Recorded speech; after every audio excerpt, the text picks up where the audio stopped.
Let's talk more about this now with James Turgal. He is Vice President of Global Cyber Advisory and Board Relations for Optiv, which is a cybersecurity firm.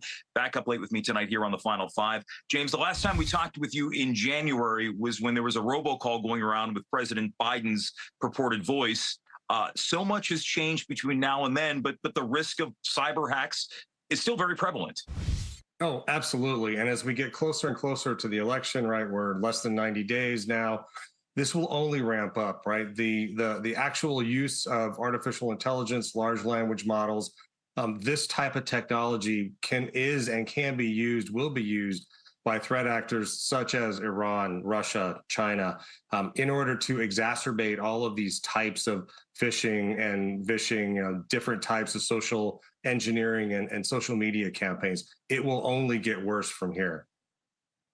We had a report out late last week about Iran's likelihood of trying to do something in the way of interfering with the election using technology. And then this news came out about the Trump campaign being hacked. There are some attempts to kind of draw parallels between the two, suggest the two are connected. What do we know? What have you heard so far? Where are the vulnerabilities?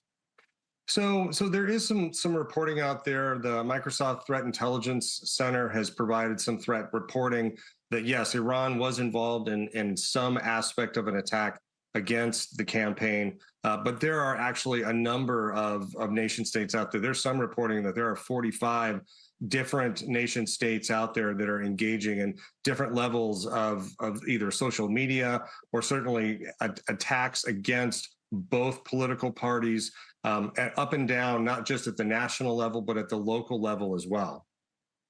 And again, it's something that really knows no partisanship, because in 2016, not too long before the election, we were talking about Hillary Clinton's emails. And in that case, it came down to some bad practices being used in the campaign. People were obtaining access to emails using password 123, which is something that folks like you tell people time and time again, don't do that.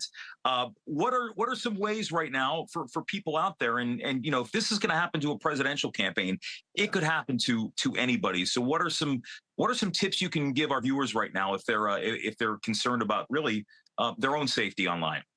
So this has to do with the whole prevalence of social media. There's some significant reporting out there. About 48% of U.S. adults say that they often get their news, either often or sometimes, by social media platforms. So this has to be a public-private partnership. Certainly the FBI and our intelligence partners are working every day, right? They just took down the Russian botnet with 968 different botnet organizations and botnet groups.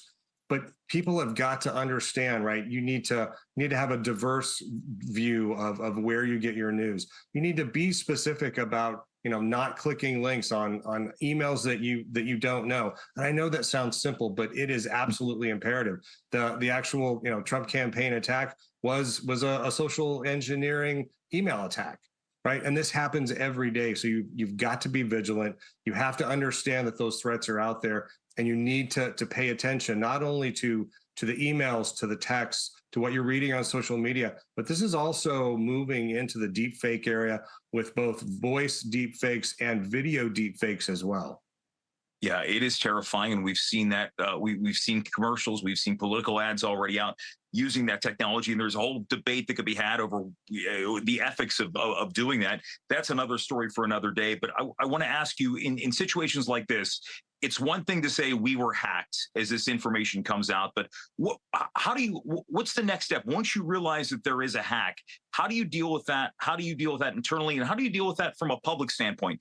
How do you tell the American public, this is what happened and this is what we're doing to address it? So this has to be, and I know this word's overused in my opinion, but you have to use transparency with the American people, right? So look, this happens to everybody, right? There is no organization out there that is immune to hacking or being victimized by certainly the nation state threat actors out there. So you have to own it, right? Assume that you're going to be victimized.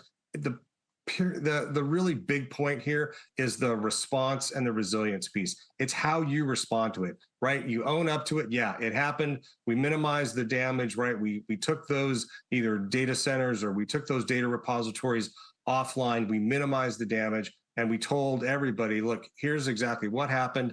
Here's the data that they got, right? And now let's move on and mitigate it. James Turgal from Optiv, good to see you again.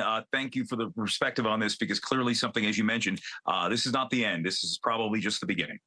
Just the tip of the iceberg. Thank you so much for having me. Final Five is back after this.